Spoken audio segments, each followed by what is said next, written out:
Coming up on this episode of the Mario Rosenstock Podcast. Coming up to retirement, I thought I want to do a couple of things when I retire. I don't want to wake up on Monday morning after my last day at work and say, Jesus, what do I do now? You know, Peter, I have a tea time in the Grange Golf Club at 2:30. You can have your heart attack after that.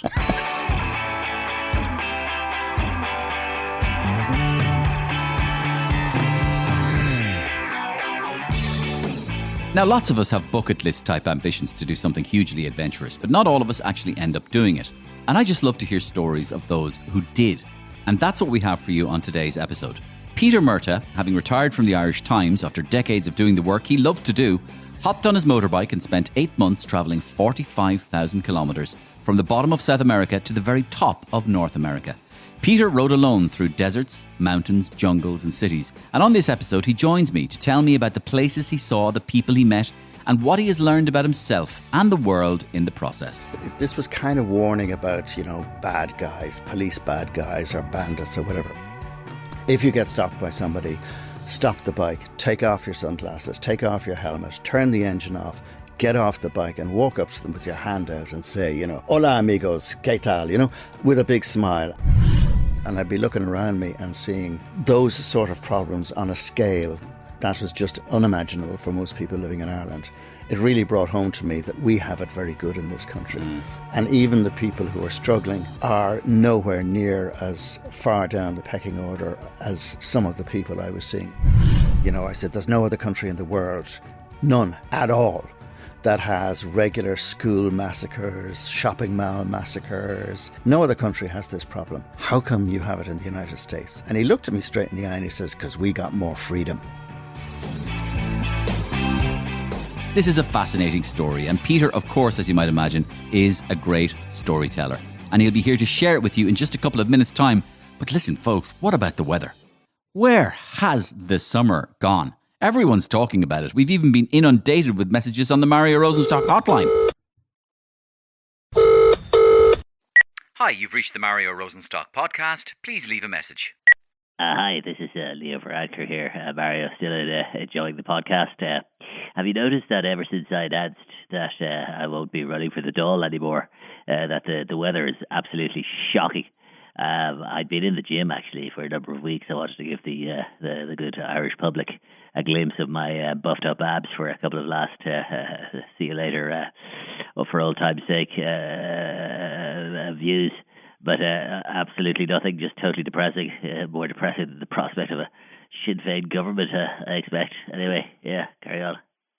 Sales at Trump International in Nuremberg are worse than Joe Biden's cognitive abilities, and that's pretty bad. This so-called climate change is not happening fast enough, folks.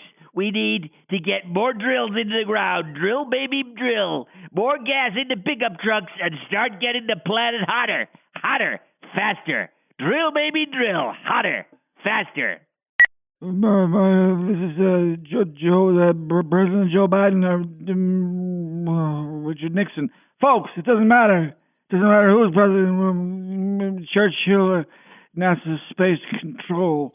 But what we got to do, America, we're at a crossroads, folks. T-junction at the fork in the road, and there, an egg cup. Mario, this is Michael O'Leary here. What a fantastic summer I'm having. An Aer Lingus strike, propping up my profits by another $1 billion. I've just made another $1 billion from fat, patsy-skinned Irish yobs jumping on a Ryanair plane over to Santa Ponza or San Antonio or some other god-awful, godforsaken, sun-drenched acne spot to escape the Irish weather. If this continues, I'll be able to afford to personally buy Aer Lingus and have great crack threatening to slash pilots' pay in the process. They won't know what hit them. This is the best summer ever. Shocking stuff altogether. And we have brand new comedy every week on the Mario Rosenstock Podcast. And of course, you can contact me directly if you like at mariorosenstock@gmail.com. I read them all and get back to most of them. Come on, hit me up. So let's jump over to the studio now, where Peter Murtagh is waiting to tell me the fascinating story of his journey from the very bottom of South America to the very top of North America, a trip he has documented in his book called From Tip to Top, The Journey of a Lifetime, From Chile to Alaska. Before we kicked off properly, I was curious about what other interviews he had done so far. So, Peter, have you done Miriam yet? Have I done Miriam? Yeah. No, I haven't done Miriam, and she hasn't done me either. Well, I was just waiting because I was looking at your biography there and this story, and it would be just a perfect Miriam story. You're such an interesting story. Irish Times, so middle class, and it's real Radio 1 fodder. You reckon? Genuinely, Yeah, it is. genuinely. I'd really love that. So you should, if you haven't done her already, you should really do it. Well, if you put a word in for me, I will. I'm her alter ready ego. and able She texts and waiting. me all the time. Yeah? Okay. And I'm her alter ego. But no, I say that in jest because having just read through the notes of your story is genuinely fascinating. And that's why I thought of Miriam, because that's the first thing she'd say. But, not everybody has a story as interesting as yours. And particularly this recent chapter of your story. So I'm just going to tell my listeners that you have a book called From Tip to Top. Correct. And this is 8 months of a journey on a motorcycle. Yep. From Tierra del Fuego to a place in northern Alaska called Dead Horse. Correct. That's And it. it took you 8 months to do it, a trip of a lifetime, which you decided to undertake. But first of all, tell me when you decided to undertake it, what age were you and what circumstances you undertook it during? Well, I'm 71 now, and I retired in 2019, age 66. And for a couple of years beforehand, that idea was in my head that when I do retire, I want to do a big trip on the motorbike. You were in the Irish Times. Yeah, retired from the Irish Times, and Did I they was force in you to retire? They forced me to. Yeah, they threw me out. They took away, changed the locks, the whole thing. Yeah. No, but sorry, I'm jesting. But I mean, is it expected that you retire? Yeah, I mean, traditionally, up till very recently, everywhere it was expected you retired at 65. They extended that a few years before the hammer fell on me to 66. If you wanted to stay. And I'm sure if I had forced the issue and said, guys, I don't want to retire, Yeah. I'm going to stay on, I doubt if they could have stopped me, because you can't force somebody, I think, in law. Because you did mention that you loved the buzz of working. I absolutely adored it. I mean, I was so lucky in life that kind of the penny dropped when I was about 19 that I wanted to be a reporter. And at that stage in my life, the height of my ambition was to be a reporter in the Irish Times. And luckily that happened for me.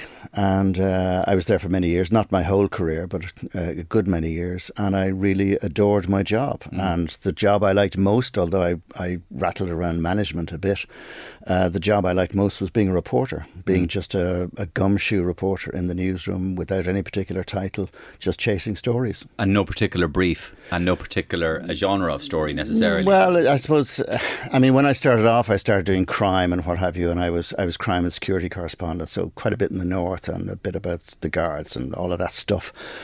And then I went. Presumably you would have known Kevin Myers and Vincent Brown then. Yeah, absolutely. Oh yeah, no, definitely. Well, Kevin was in the newsroom when I was there. Vincent had, I think, gone off to the turbine at that stage. But then I went abroad. I was in London for about 10 years and got into management work and all the rest of it. But and then I came home. And for the last probably 5 years of my time in the Irish Times, I was a managing editor in the paper, and I asked a new editor when he came in, Kevin O'Sullivan, if I could shed my management responsibilities and return to the newsroom as a reporter without any title, just to be, whatever the news desk threw at me. And he was a bit startled at that. Nobody had done that before. And he asked me to look after foreign for the moment, and he'd see about this. And about a year or so later, he came back to me and said, look, we can do that. So for the last 6 years or thereabouts, I was back in the newsroom.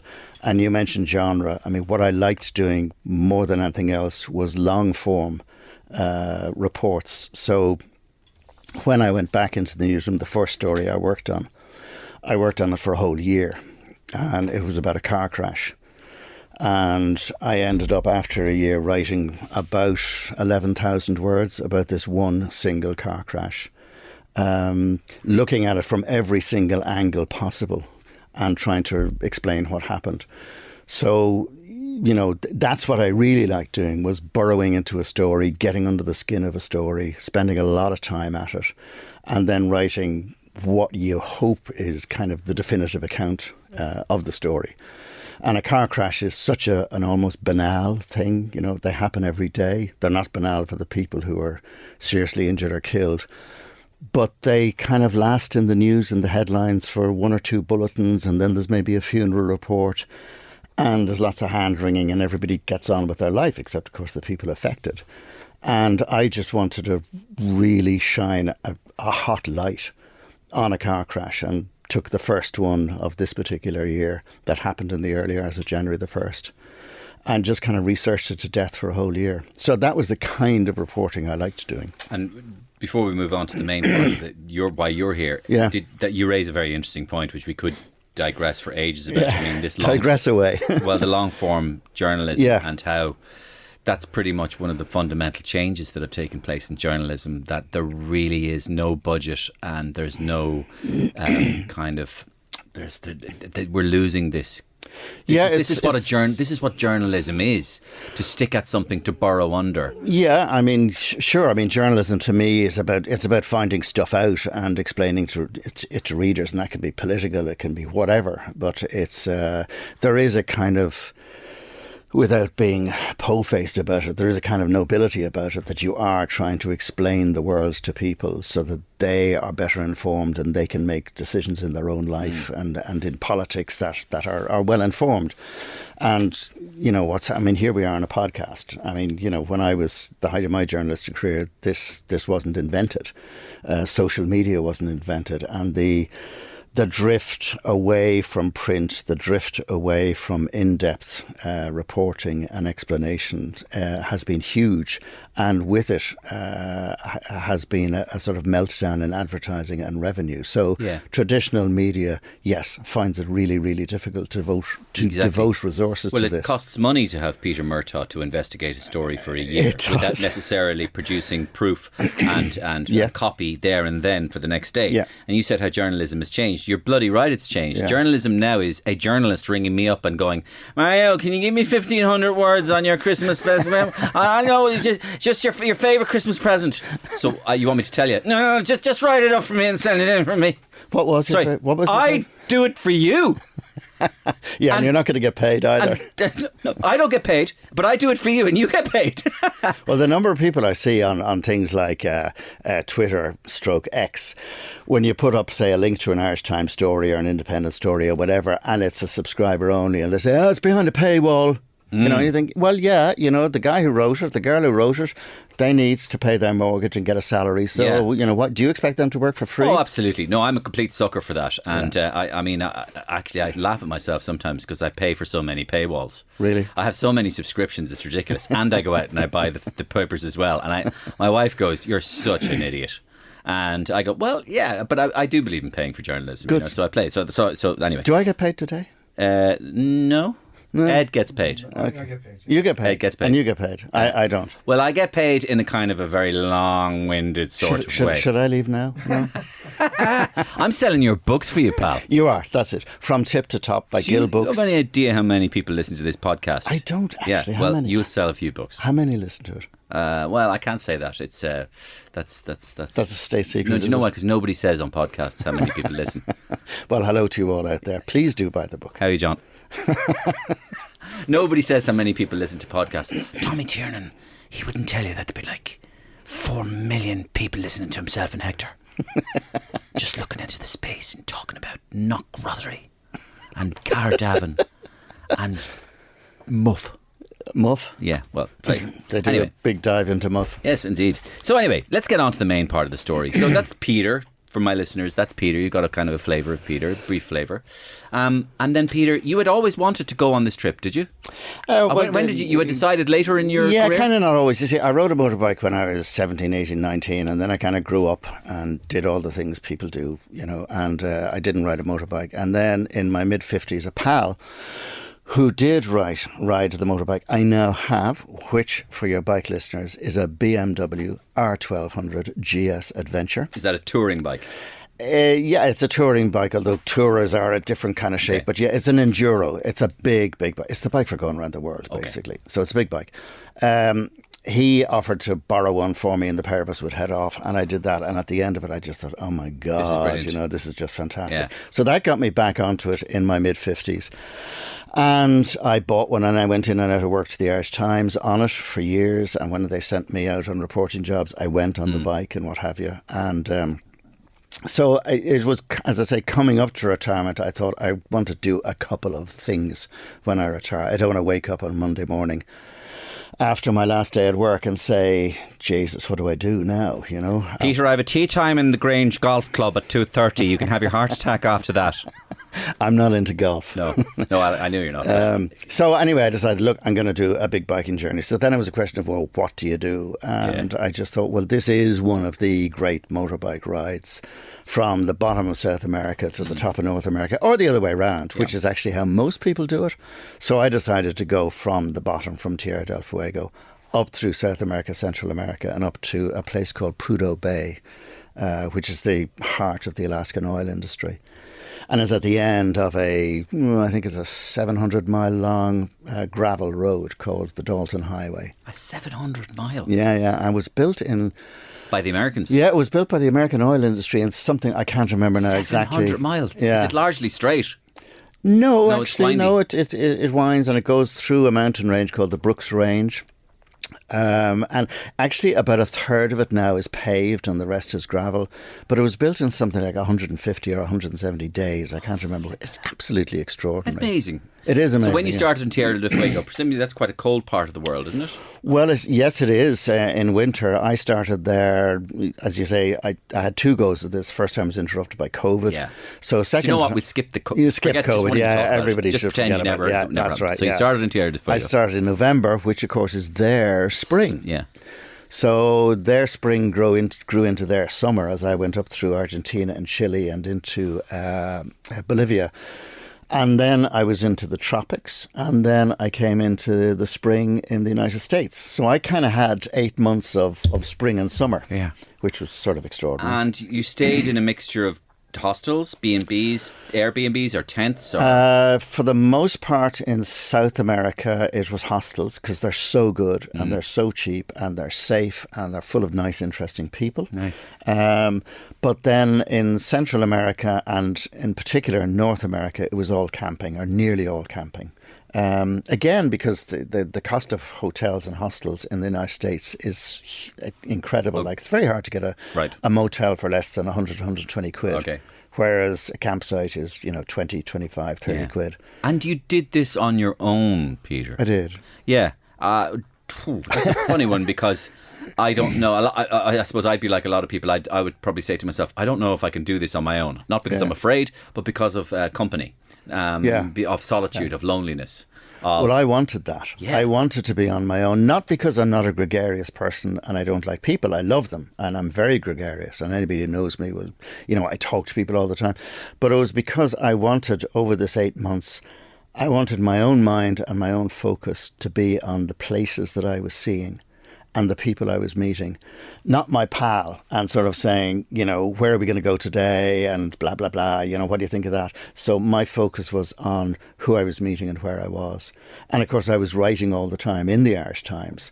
And so that was... You were keeping a diary, or no? Not so much keeping a diary. I was keeping notes, so I brought a whole pile of notebooks with me, and I was making notes every day. And every couple of days, I'd stop and I'd write. I'd write something for the Irish Times, and I'd write something for a website that I was running at the time called tip2top.ie, and it's still there, and anybody can read what I was writing at that time. So. Yeah, not so much a diary, but as I say, every couple of days, especially coming up to deadline with the paper, I'd stop and I'd crank out a few thousand words. All right, I don't know where to start here. So you started in South. Well, I mean, let's just Tierra del Fuego. I'll just see if I can pepper you with some questions. Like you started in South America. Yeah. What had you known about South America, and was South America different to your personal experience of South America, Argentina, and Bolivia, and all these places, and Chile, different to your actual? I didn't know a huge amount, though I had been there before. I'd been to Chile before, and I had been to Mendoza in Argentina, only for a day or two, and I'd been to Brazil for a week or two. But I couldn't say that I knew it at all. Was it very different? It was kind of what I expected. I suppose what struck me most, and this struck me really by the time I got to Mexico, this was getting in my head, was where you come across disparities between the haves and the have-nots, where you come across inequalities. They are gross and really severe. And it hit me quite a lot. You know, I'd be in the hostel in the morning or in my tent or something, and I'd get on the phone and I'd plug into RT and listen to the news or what have you, or I'd go on Twitter or Facebook, and what was coming back from Ireland was a lot of, this country's a kip, it's full of corruption, you know, people can't manage, etc., etc. And I'd be listening to that, and I'd be looking around me and seeing those sort of problems on a scale that was just unimaginable for most people living in Ireland. It really brought home to me that we have it very good in this country. And even the people who are struggling are nowhere near as far down the pecking order as some of the people I was seeing, particularly in Central America. Yeah, you raised such an interesting point there. I mean, I know all these things are relative, but... No, it is relative, but everybody claims to be unhappy. Yeah. Really, the more and more you do analysis of sort of society now in Northern Hemisphere, people complain more and more of just being unhappy and anxiety ridden. We can go into social media and everything, and we know why that is. And it's partly so. But really, what it overlooks is the fact that life has, in many ways, has never been so good for so many people. Yeah. Even if you just take the things like, you know, a hot shower. Yeah. Like a hot shower is something that 100 years ago nobody had. Yeah. Nobody had a hot shower, not even a millionaire. Well, even at a more basic, like Ireland now has the second highest longevity in Europe. Yeah. You know, we are living longer as Irish people than everybody else in Europe, or one country. I'm not sure which that one is, probably Sweden or Finland. So, you know, that says something. I mean, a child born today has a reasonable expectation of living to 100 in Ireland. I, at 71, have a reasonable expectation of living into my 80s. That is extraordinary. Yeah. And there were many times on this trip where, I'd meet some character and we'd be chatting, you know, and he'd say, after a while, you know, how old are you? ¿Cuántos años? You know, how old are you? ¿Cuántos años tienes? And I'd say, you know, I'm 70. And there were a couple of times they were really shocked. Yeah. Guys were really shocked because they were in their late 50s and they looked as old, if not older than me. Life expectancy is lower. Because and so you were getting this stuff back from Ireland and you were comparing it to the rank kind of poverty that you were looking outside in South America, and you were just going, God, we have it so good. Yeah. Now, it wasn't everywhere. I wouldn't like to give the wrong impression. I mean, Chile is it's both stable and it's prosperous, and it's economically prosperous country. It's a great country. But certainly there are places in Argentina, in Bolivia, Peru in particular. Like I came across quite a lot of political unrest in Peru, and at the bottom of that political unrest was people who were poor. And were just demonstrating and demanding a better life. They weren't articulating that. The focus of it was on the presidency. But that was the basis of it. They were poor people. One of the things you said in your notes, which really grabbed me, because it's probably just a personal thing that I have, is the more you travelled and the more you met people and saw people, the more your faith was restored in the humanity, just basic human decency, the decency of strangers to each other. Yeah. And the importance, and I think this is really important as well, the importance that you try to open up to people and try and go with an open mind to people and to not show fear to people. And that when you show openness and an open hand and a smiling face and eyes that are greeting them, that people respond surprisingly quickly and surprisingly positively. Talk to me a little bit about that. It's very true. Well, it was a bit of advice I got from a couple of characters here. Ken McGreevy, who's actually a guard at Malahide, and his pal, John O'Kelly, who's they're both bikers. And they're a lot more experienced than me. And they kind of gave me a bit of advice that I sort of knew already, but hearing it back from them really made me take it on board. And that was, look, if you get stopped, and this was kind of warning about, you know, bad guys, police bad guys or bandits or whatever. If you get stopped by somebody, stop the bike, take off your sunglasses, take off your helmet, turn the engine off, get off the bike and walk up to them with your hand out and say, you know, hola amigos, ¿qué tal? You know, with a big smile. And it just diffuses and breaks the situation. And it did. And I didn't really have I didn't have any problems with bandits and few enough problems with police. But in Peru, these political demonstrations, it was quite edgy. And I had been warned not to proceed I was warned in Bolivia not to try and go north through Peru or through these roads because they were all blocked. And I thought, I can get through this. So I went along, and sure enough, came to all the roadblocks, and people were manning them, and they had rocks and what have you, and there was glass and burning tires and crap all over the roads. And I just stopped and got off the bike, and they were all shouting at me, no passer, you can't come through. But when I got off and engaged with them and talked to them and listened to what they had to say, they realised that I wasn't trying to challenge them. I wasn't trying to burst my way through and say, excuse me, you can't stop me. I have a right to go through here. None of that was going on. And they suddenly became interested in me. And in one of the first of these roadblocks, there was a guy with a bullhorn who was marshalling the demonstrators. And after a second or two, he gave me the bullhorn and said, talk to them, Now, my Spanish is like really, really, really grim. But okay, so I told them, soy periodista, I'm a journalist, and soy viaje a Tierra del Fuego, Alaska, I'm traveling. Yeah. And at the word of Alaska, Alaska, they're like, ooh, they were suddenly interested in me, and they were interested in the bike. Yeah. And after a few minutes, there was kind of applause and clapping on the back, and they let me through. Yeah. So that kind of brought it home to me. And the other thing that really brought it home to me was in Colombia. I spent about a week with some migrants, some of the illegal migrants. Right now, we know all about this in Ireland today. So these people were on the Gulf of Darien, which is on the edge of the Caribbean, and they were getting boats across a mouth of water to another part of Colombia that had a border with Panama.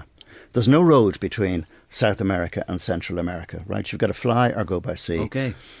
So these people were going across, and at the other side they were met by people who were walking them through the jungle into Panama.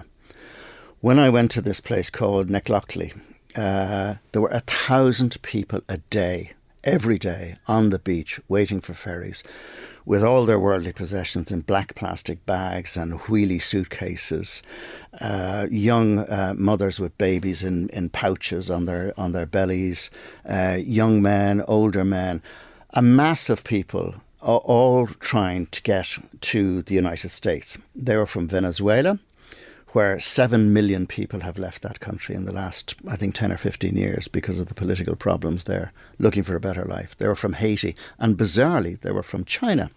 Yeah. And so spending a lot of time with these people and then coming across the narrative that you come across in Texas and Arizona and the wall, the border, these people weren't drug dealers, they weren't gangsters, they weren't rapists. They were ordinary poor people, like ordinary poor people anywhere, who were looking for a better life. And it was really quite sobering to spend time with them and to see what they were trying to do and what they were prepared to go through to get what you and I have. Wow. Which is a reasonable life. The mind boggles. All we see is the reports in the Western world. All we see are generally the reports of huddled masses near or at the border. Yeah, well, so that's our image. Yeah. But when you crystallise it down, when you put it there, you said 7 million from Venezuela. I mean, to go through that horror, what must you be leaving? Sure. But do you know what they're leaving? I mean... Well, is the whole place on fire? I don't think so. I mean, certainly in Venezuela, I didn't go into Venezuela. I just crossed the frontier just with Colombia and hung around there for a few minutes. But in deference to, people who would have feared for my safety, I didn't go into Venezuela. But there is political violence there. But I think probably more than anything else, there's hopelessness. There's economic hopelessness. There's poverty.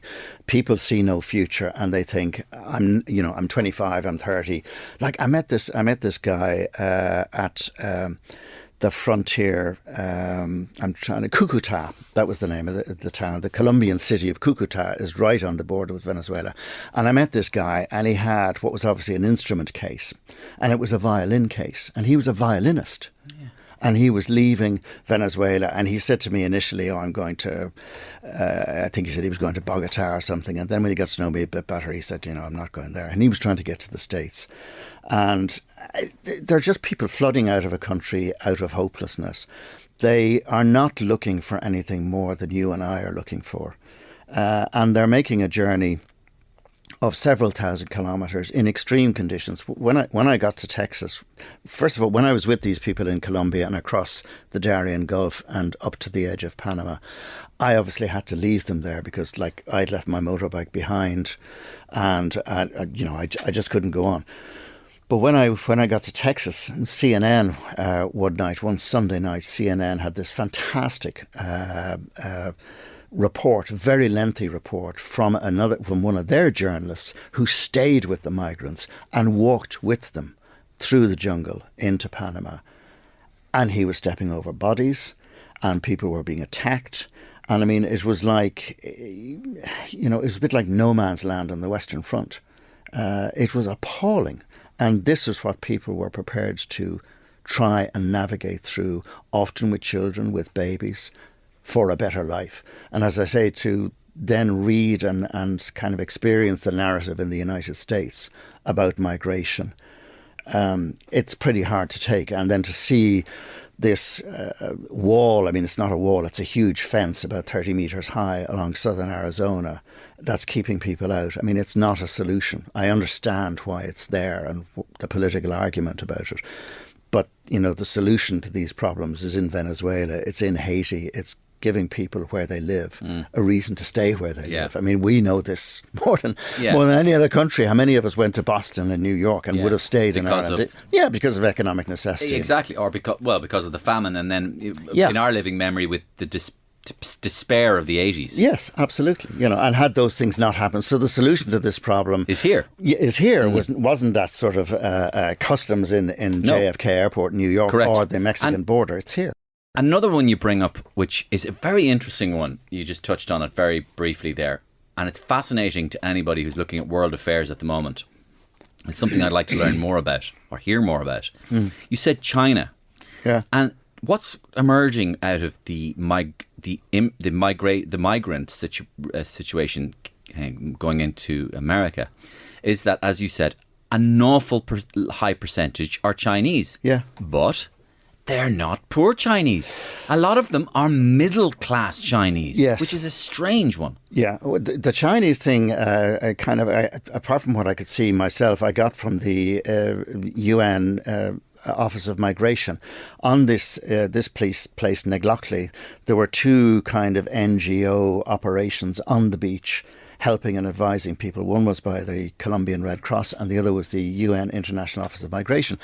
And they didn't encourage or facilitate people, but they tried to warn them, what they were doing and what they needed to think about. And at the UN one, I got talking to a lady who was at one of the kind of hatches, giving information to people. And she told me that 75% of the people that she was dealing with every day were Chinese. And I was blown away by this. And the only two guys I got talking to were two young fellas on the other side, up by the frontier with Panama, whom I met when I went across the bay myself in one of these boats. And all they could tell me, because of the language problems, was that they were from Shanghai. And there were two bright-eyed, smiling young guys who looked middle class, if that's not an odd thing to say. That they didn't look rough and ready. They looked like guys who might have paid somebody, $1,000 or two to get to where they got so far, and they were heading to America looking for a better life. I heard afterwards that a lot of the explanation for the Chinese migration is that they can fly into Ecuador without visas. Now, I'm not sure if that's true. Travelling from China to Ecuador, you don't need a visa. Right. But it has been said to me. Because I believed the conspiracy theory all along, Peter. Which is? Well, that the G is placing an active army in Texas to launch the attack on America. God damn it. I thought that was the answer. Where are the lizard people in all of that? Yeah, well, this is it. This is, of course, one of the conspiracy theories. They're putting an active army in there slowly. Yeah. And if the active army doesn't take over America, it'll be worse. They'll become Democratic voters. Well, all they're doing, I tell you, by the time I got to Vancouver in Western Canada, there are so many people many of them from Hong Kong, I believe, but certainly from the Chinese neck of the woods, as it were. So many people from that living there. that the road signs, the street names, Grafton Street in Vancouver, whatever it might be, is in English, French Canadian, and Mandarin Chinese. Yeah.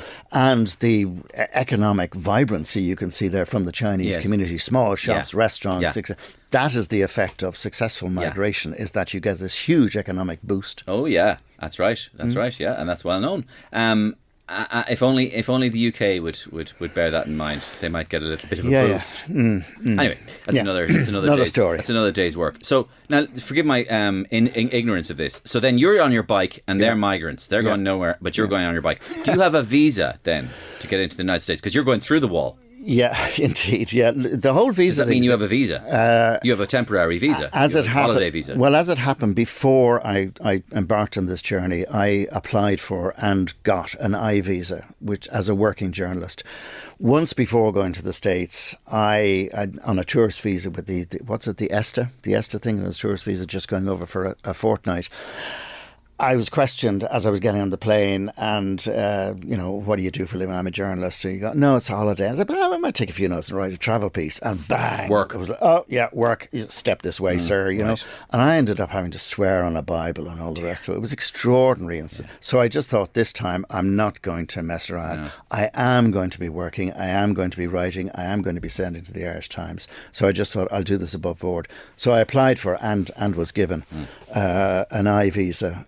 For the US. But every other country, the Irish passport is enough to get you in at the frontier as a tourist for 90 days or whatever. Yes. And equally, a lot of people asked me about the bike. It was a Wicklow Reg bike that made this journey. And it's easier to take a bike from your own country if you're going through, because like if you hire a bike in Chile or buy one in Chile, how do you get it into Argentina, blah, blah, blah, all the rest of it. And how do you sell it at the far end? It's easier to take your own bike. Okay. And you get a temporary customs pass to go through the country, and you surrender that on the other side, and then you get a new one. And it only takes minutes. It's all fairly standard. So no visa problems, no customs problems. And off you biked into America. And off I biked. Enduring, and especially after what happened last weekend with Trump, into one of these like most divided places in the world in its history. So, yeah. You know, it's as divided as it was before the 68 situation in America, and maybe the Civil War 100 years previous to that. It's as divided as it's ever been. Yeah, I mean, I can't make huge pronouncements. I wasn't there that long, but certainly my impression is, yes, it's hugely divided. There's an extraordinary amount of anger in the States, and it's anger from every side. And it's about everything, it's about gays, it's about pride, it's about metropolitan elites, it's about the uneducated, it's about the Democrats, the Republicans. Everybody is really angry about everybody else. And in the mix of that great soup of kind of cultural and political anger, you have this extraordinary access to guns. And, of course... You ended up at a gun fair as well, didn't you? Yeah, in Tucson in Arizona. I would say that's a pretty weird experience. It's weird it's weird to walk into a gun fair with a notice on the door outside saying no guns allowed inside. And you walk in and there's like 500 million AR-15s on display, and these guys walking around and they're all looking at these military-style guns, and you think, this is insane. This is mad, mad. And they refuse to make the connection between the the vast number of deaths through guns in America and the guns themselves. That's right. They keep on having blokes coming on TV going, ain't guns that kill people, it's mental health. Yeah. Do you know how many people die in the United States every year from guns, according to the latest figure? I'm going to have a guess at that, Peter, because I got my first guess with you quite right about Norway. So I think I'm going to go for about 100,000. No, not that many. No. Thankfully, it's about 42,000. Right. And I think about 15,000 or so of those are suicide. So if you deduct that, a rather odd thing to do, but deduct that, you're still talking about well over 20,000 people are dying through gun violence. That's extraordinary.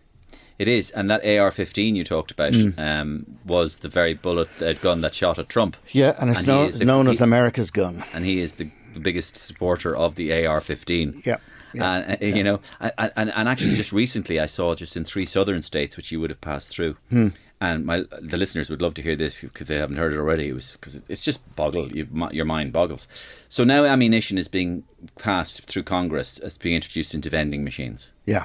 Vending machines. Yeah. Ammo. Yeah. I know. It's a laugh, like you laugh. I had one conversation a lengthy conversation with a guy at the Tucson gun fair where I said, there's no other country in the world, none at all, that has regular school massacres, shopping mall massacres, etc., etc., etc. No other country has this problem.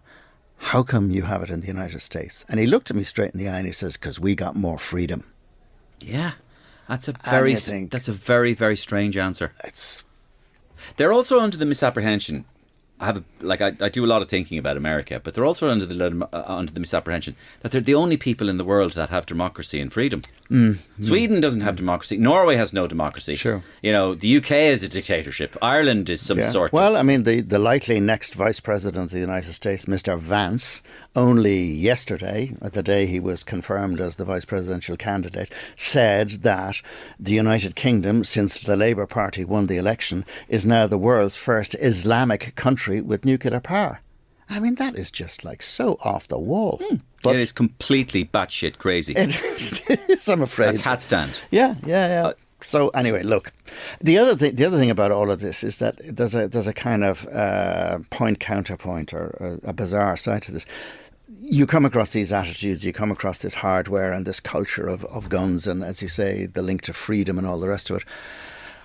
And at the same time, they're the nicest people you could meet. They are so pleasant and so nice and so warm and friendly. And if I had said to any of these people, if they said, where are you going? And I'd said something like, oh, well, I'm not really sure. I haven't got my accommodation for the night sorted out yet. I've no doubt whatsoever that they all would have said, oh, you must come back to my place. We'd love to have you stay. Come back and eat with us and have dinner with us and blah, blah, blah. So they're really warm and friendly and open in that sense. But then when you get on to these narrow subjects, correct, like guns, and I'm sure about God would be I remember another. even thinking, just to spread it wider a bit, you remember Borat, and do you remember Borat's trip to the United States? Yes. And I thought that some of it, obviously we know what Borat does, and it's set up, and he sets it up and everything, and it's like a massive prank. And then he went after the sort of Trumpies, and he wanted to do a trick on them. And he was, you sleep with your daughter, I sleep with my daughter, she's prostitute, and all this, right? And they're there, I don't understand, sir, what are you saying? Now, what came across, of course, if you forget the joke and you forget the ha-ha-ha Borat, was how decent and nice these Trumpers were. Yeah. And accommodating him every hand's turn, trying to be... They were sitting ducks for his thing, but... It backs up what you say, the politeness. There's a lot of southern politeness going on there as well. And the sort of decency and the humanity and the kind of the personal. The idea in America of, not to have a nice day, but like they're very interested in other people. America's one of the few people you can sit at a bar and start a conversation with the person next to you. You literally can. Sure. And no, there is a great... In Ireland, funnily enough, a fellow will look at you strange. And you'll go, like, what do you want, boy? Yeah. Where do you know? Well, maybe we think we're hilariously friendly. Yeah. Well, we're suspicious as well. Yeah. In America, they're genuinely kind of... They are. I mean, at one stage in California, in Northern California, I'd parked the bike outside a supermarket and I was going in to get something for the evening. And I came out and this guy was looking at the bike and he was looking it up and down. And so we got talking. And he said, where are you staying tonight? And I said, I don't know, I'm going up the road there. He said, come back to my place. That's mad. And you can stay, And I sort of think, well, that's very kind of you. And as he was saying, follow me, my truck's here. And as we were kind of parting and I was getting on the bike to follow him, I said to him, I guess we're going to find out which one of us is the axe murderer. Woohoo! And we sort of both laughed at this. But he brought me to his home on the edge of a redwood forest up the road with his lovely wife, a beautiful home called Enchanted. And they gave me a lovely room and a meal and they invited the neighbours in and we had a lovely evening and it was really nice. Now, he wasn't expressing any crazy views of that, but that was just an example of nice homespun hospitality, friendliness. Amazing. And the next day he showed me many places along the coast there and just wished me well. Lovely. I think we talked enough about America. I mean, because we could spend two hours on, you could spend a lifetime America. talking and then you went through Canada, Vancouver, did you say? Yeah, I went from Washington State on the ferry across to Vancouver Island and the city of Victoria, and then across to Vancouver itself. And as Are I was, Canadians as polite as they say? they are. I mean, going from Northern California on, people were getting warmer and friendlier and more liberal and nicer. And then in Canada, they're just gorgeous, really lovely. Did you ever hear that joke about Canada? How do you get? I think it was Paul Noonan from Bell X1 told this good joke on the radio, and he said, "How do you get 100 Canadians out of a swimming pool?" How? Just say, "Would you mind please getting out of the pool?" And everybody's out straight away because they just understand that kind of language. They just follow the instructions. Well, I met this guy on the ferry going across, and because of the conversation I had with him, I did this huge detour, and I'm so glad I did. This guy turned out to be and he was a biker, which is how we got talking. He had a faux Harley of some sort. Anyway, we got talking, and he turned out to be the director of drug policy for the whole of British Columbia. So he was part of the civil service, and he was enunciating policy and developing policy on all of this. And British Columbia legalized cannabis in, I think, 2019, maybe 2018. And a few months previously, they had decriminalized hard drugs. And so they're two kind of separate stories. But I was fascinated by what he was saying about cannabis. His name was Cameron Deekson.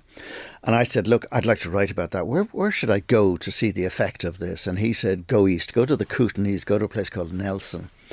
And you'll see a burgeoning craft industry of farmers growing cannabis and shops selling cannabis and cannabis sweets and medication and all this blah, blah, blah, blah. So I thought this is fascinating because we're beginning to have this debate here in Ireland.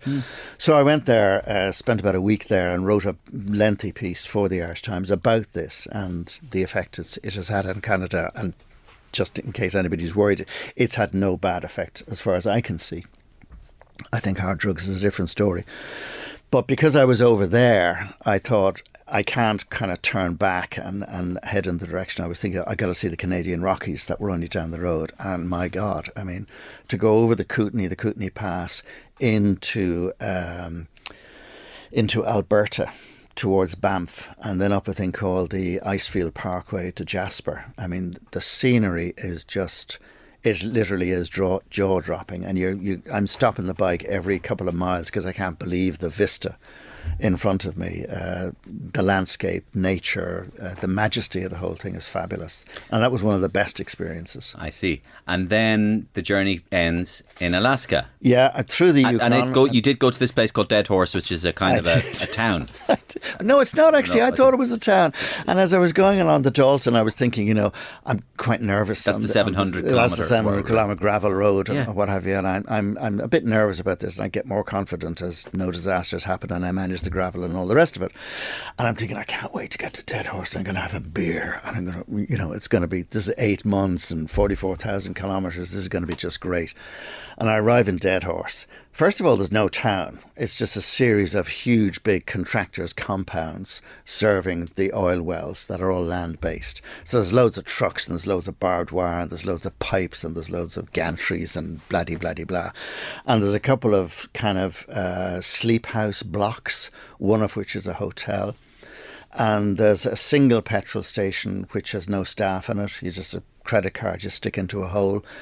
And there's one store which sells Stanley knives and spanners and ratchet drivers and boiler suits. And upstairs they have a little counter selling stickers for the bikers. And that's it. No beer. Could you not have picked a better place to end your mammoth epic journey? I know. What an anticlimax. Yeah, what an anticlimax. Yeah, and then I saw a grizzly bear on the road, and that was a whole incident. Yeah, they were kind of hinting at what a Dead Horse isn't positive. No, it's not. It's not. But I mean, what a place! What an extraordinary Shangri-La, place. Yes. Dead Horse, not so much. No. So I had to wait for my beer until I got back down again. But I'm interested in how you punctuated the end of the journey, as in you reached the end of your journey. Yeah. How did you feel at the end of your journey? A mixture of being a bit flat and also being elated that, like, I had done it, and that was, I did feel a kind of personal triumph. Look, I set out to do this thing, and I've actually done it now, and I'm a bit chuffed. I'm a bit pleased with myself. And Did then, you feel a little bit of an emotion? Yes, I did, mean, absolutely. I can see this. Absolutely, no, I did. What I did at the very end, there is a guy up there who organises tours of the oil fields, and you have to register and show your passport because there's a huge security issue. So I did all that. Went on the tour with probably about a dozen other people, other tourists, who I don't think any of them were bikers. There were other tourists. They'd driven up in camper vans and what have you. And we went around, and the thing to do, as far as I was concerned, is have a swim in the Arctic Ocean. So they show you the oil fields, and then they bring you to the edge of the water. And myself and I think 2 others got in for a swim, and the other tourists there were cheering and applauding, and they knew what I had done. And at that moment, I felt quite emotional that they were congratulating me and all the rest of it. And sort of when I got up out of the water, I realised that really is the end, you know. Yeah. So I would have thought there would be a kind of a powerful sense of closure, ending, and emotion from just personally. Yeah, there was. But of course, I mean, I had to get home. So I had to get back down from Dead Horse. Get the fuck out of Dead Horse. Yeah, and back over the Brooks Range and back to Fairbanks and back down. So you had a long journey back as well? I had a long journey back to Vancouver. Okay. And to come home. I have 2 more questions for you. You talked a lot about, in your notes there, you mentioned that it was 8 months and that you wanted to do it alone and that there was a sense of solitude, but that was something you had desired. Yeah. And you said that you could do a lot of thinking. Did you do a lot of thinking? And is there such thing as doing a lot of thinking? Because we all think, I'll tell you what I need now. I'm a bit busy now and the work is tough. I'd love to get out there now to Avoca in Wicklow now, to a cabin now for a couple of weeks and do a bit of fucking thinking. My question is, do you actually do any thinking? Yeah, you do. I find myself that I'm kind of rattling around inside my helmet when I'm on the bike and I'm trundling along. And I don't have any music or anything like that, so I'm just thinking about things. And frequently I'm thinking about the morning before or the day before or last night, and I'm working out, okay, which bit of it do I want to write about? And that bloke was actually boring, and I don't want to write about that hostel and that mountain range, but I do want to write about this. Now, how am I going to phrase that? So I'm actually writing in my head quite a bit of the time. But a lot of the time, yeah, I was thinking, and I was thinking of home, and I was thinking of my wife and home, and I how much I missed her, and the children and the dogs and, friends and all that. But I wasn't particularly lonely. I'm comfortable in my own company, although I like company enormously and I like other people. But as I said before, I wanted on this journey, if I was with other people, that it would be the people I met. So I did think, and people have asked me, kind of what did you learn? What's the big lesson out of all of this? And it is that thing that, A, people everywhere are actually quite like you. They're quite like me. They're not that different. And B, they're almost invariably kind and warm and welcoming. And if you need help, if you ask for help, you'll get it. And there's nothing to fear from them. Yeah, that's a nice thing to say. Yeah.